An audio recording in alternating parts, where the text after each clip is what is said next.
नमस्कार विद्यार्थी मित्रांनो, आपण आज पाहणार आहोत 25 फेब्रुवारीचं करंट अफेअर. चला तर मग व्हिडिओला सुरुवात करूया. पहिला प्रश्न आहे, अलीकडेच राष्ट्रपती भवनातील सेंटर कोर्टयार्ड सेंट्रल कोर्टयार्ड मधील एडविन च्या जागी कोणाचा पुतळा स्थापित करण्यात आला आहे? ठीक आहे, आधी यांचा पुतळा होता, त्यांच्याबद्दल माहिती घेऊच आपण पुढे. त्या जागी राष्ट्रपती भवनामध्ये सेंट्रल कोर्टयार्ड मध्ये कोणाचा पुतळा स्थापित करण्यात आलाय? तर याचं उत्तर आहे श्री गोपालाचारी गोपालाचारी. कुठं? सेंट्रल कोर्टयार्ड मध्ये. वसाहतकालीन खुणा पुसण्याच्या धोरणांतर्गत ब्रिटिश वास्तुशास्त्रज्ञ म्हणजे हे आर्किटेक्ट होते एडविन. ठीक आहे. पुतळा हटून स्वतंत्र भारताचे पहिले, लक्षात असू द्या इतिहासाचा पण संदर्भ आहे इथं, ते सी गोपालाचारी हे स्वतंत्र भारताचे पहिले भारतीय गव्हर्नर होते. त्यांना राजाजी म्हणूनही ओळखले जाते. त्यांचा पुतळा बसवण्यात आला आहे. याचे अनावरण राष्ट्रपती द्रौपदी मुर्मू यांनी केले. पुढचा प्रश्न, नेदरलँडचे आतापर्यंतचे सर्वात तरुण कुठले? नेदरलँडचे पंतप्रधान म्हणून कोणी पदभार स्वीकारला आहे? नेदरलँडचे, लक्षात असू द्या, रॉब जेटन. ठीक आहे, हे 38 वर्षाचे आहेत. रॉब जेटन हे नेदरलँडचे सर्वात तरुण पंतप्रधान बनले आहेत. ते डेमोक्रॅट्स म्हणजे 66 डिग्री पक्षाचे नेते असून त्यांनी डिक स्पूफ यांची जागा घेतली आहे. पुढचा प्रश्न आहे, एसीसी महिला आशिया चषक रायझिंग स्टार 2026 एसीसी महिला आशियाई चषक रायझिंग स्टार 2026 चे विजेतेपद कोणत्या संघाने पटकावले आहे? इकडे लक्ष असू द्या, हे रायझिंग स्टार्स बोललेले आहेत म्हणजे जे म्हणजे टॉप 1 मधल्या टीम मधले नसतील, सेकंड किंवा थर्ड टीम मधले असतील, जे की टॉप 1 मध्ये येतील अशी म्हणजे रायझिंग स्टार्स आहेत ते. ठीक आहे, अशांना हे दिलेलं जातं. अशांसाठी हे कप असतं, एसीसी महिला आशिया कप. हे जे रायझिंग स्टार जे आहे ना, ते त्यांना म्हणतात. तर हे भारतीय ए श्रेणीतल्या टीमनी हे संघाने हे विजेतेपद पटकावले आहेत.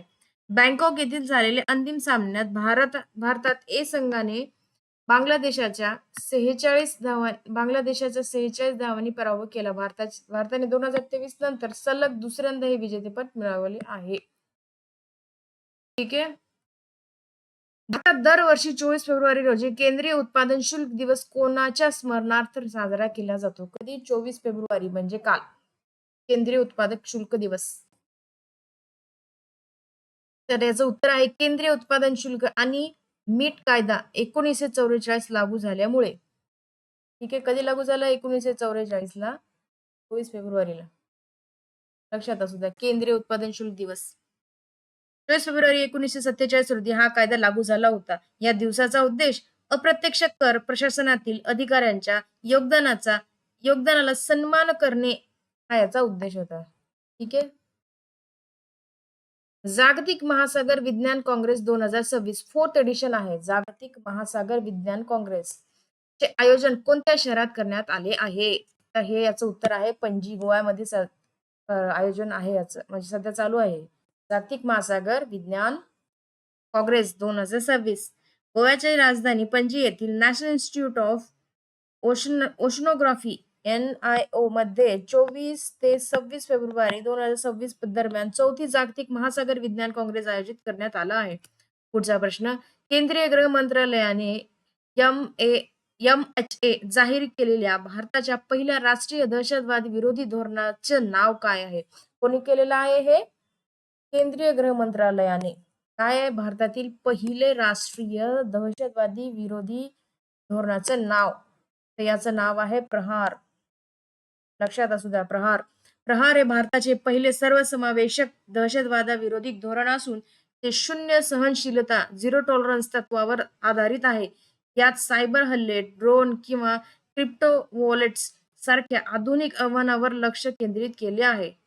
ठीक आहे. पुढचा प्रश्न, मेरी रसोई या अन्न सुरक्षा योजनेची सुरुवात कोणत्या राज्यांनी केली आहे? काय नाव आहे? मेरी रसोई. तर हे पंजाब राज्यांनी केली आहे. पंजाबचे मुख्यमंत्री भगवंत मान भगवंत मान यांनी ही योजना सुरू केली असून या अंतर्गत 40 लाख कुटुंबियांना मोफत अन्न किट म्हणजे फूड किट देणार आहेत. ज्याच्यामध्ये डाळ, साखर, तेल इत्यादी पुरवले जाणार आहे. हे एन-एफ-एस-ए अंतर्गत मिळणाऱ्या धान्य अतिरिक्त असेल. म्हणजे ऑलरेडी या स्कीमद्वारे जे भेटते त्याच्या व्यतिरिक्त हे असेल. हे सेपरेटली मेरी रसोई म्हणून पंजाब सरकारने काढलंय. पंजाबचे जे मुख्यमंत्री आहेत त्यांनी, भगवंत मान यांनी. पुढचा प्रश्न, जागतिक महिला क्रिकेटमधील सर्वाधिक 356 आंतरराष्ट्रीय सामने खेळण्याच्या विश्व विक्रमी कोणाच्या नावाने जमा झाला आहे? किती? जागतिक महिला क्रिकेट म्हणजे इंटरनॅशनल मॅचेस खेळल्या आहेत जवळपास 356. ठीक आहे. कोणी? हरमनप्रीत कौर. भारतीय कर्णधार हरमनप्रीत कौर आणि न्यूझीलंडची जी आहे ना सुझी बेटस, न्यूझीलंडची प्लेयर, तिच्या नावावर ऑलरेडी 355 सामने आहेत तिने खेळलेले. ठीक आहे. पण हरमनकौर प्रीत यांचे 356 झालेले आहेत.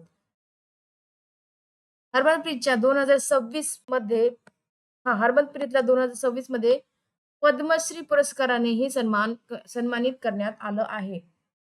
ठीक आहे. पुढचा प्रश्न, Atal Bihari Vajpayee the internal statesman या नुकत्याच प्रकाशित झालेल्या पुस्तकाचे लेखक कोण आहेत? पुस्तकाचे लेखक विचारले जातात. मागच्या सेशनमध्ये पाहून घ्या. त्याच्यामध्ये पण एका पुस्तकाचा उल्लेख आहे. शशी थरूर यांनी लिहिलेला आहे. ठीक आहे. याचे लेखक विचारले आहेत तर याचे लेखक आहेत विजय गोयल. हे पण पर्यायमध्ये आहेत. सी.पी.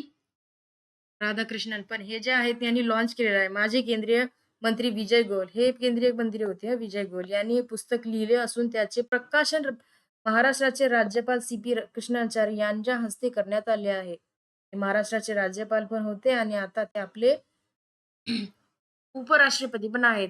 हे पुस्तक वाजपेयी यांच्या जीवन आणि धोरणावर आधारलेले आहेत. तरुणचं पुस्तक आहे लिहिलेलं मागच्या सेशन मध्येच पाहून घ्या. पुढचा प्रश्न, जापान आणि दक्षिण कोरिया यांच्यात वादाचे कारण ठरलेले ताकेशिमो काय नाव आहे? ताकेशिमा बेट कोणत्या महासागरावर स्थित आहे? जापान आणि दक्षिण कोरिया यांच्या वादाचं कारण ठरलेलं आहे. तर हे आहे प्रशांत महासागर मध्ये. ठीक आहे. ताकेशिमा हे जे नाव आहे ते जापानचं नाव आहे किंवा डोकोडो हे कोरियाचं नाव आहे. सेम बेटाचं. हे बेट प्रशांत महासागरातील जापानच्या समुद्रात, ठीक आहे, सी ऑफ जापान येथे स्थित आहे. सध्या हे दक्षिण कोरियाच्या नियंत्रणात आहे. मात्र जपान त्यावर दावा सांगतो. हे बघा तुम्हाला दिसत आहे का? याच्यामध्ये मी मॅप पण आणला आहे. हे बघा हे इथं आहे ते. ठीक आहे. बेट जापान म्हणते त्यांचं नावाचं इकडच्या साईडनी जी आहे ती जापानच्या साईडनी त्याला ताकेशिमो म्हणून ओळखलं जातं आणि दक्षिण कोरियाच्या साईडने त्याला डोकोडो ठीक आहे असं ओळखलं जातं. हे आहे ते बेट. काय नाव आहे? म्हणजे बेटचं आता नाव तर आपल्याला सांगताच येणार नाही कारण 2 नाव आहेत त्याला, लक्षात असू द्या. साऊथ कोरियावाले डोकोडो म्हणतात आणि जापानवाले ताकेशिमा म्हणतात. ठीक आहे. इथं आहे ते, लक्षात असू द्या. थँक तुम्हाला व्हिडिओ कसा वाटला कमेंट बॉक्समध्ये नक्की सांगा आणि अशाच डेली करंट अफेअर्सच्या सिरीजसाठी आपल्या चॅनलला नक्की फॉलो करा. Thank for watching.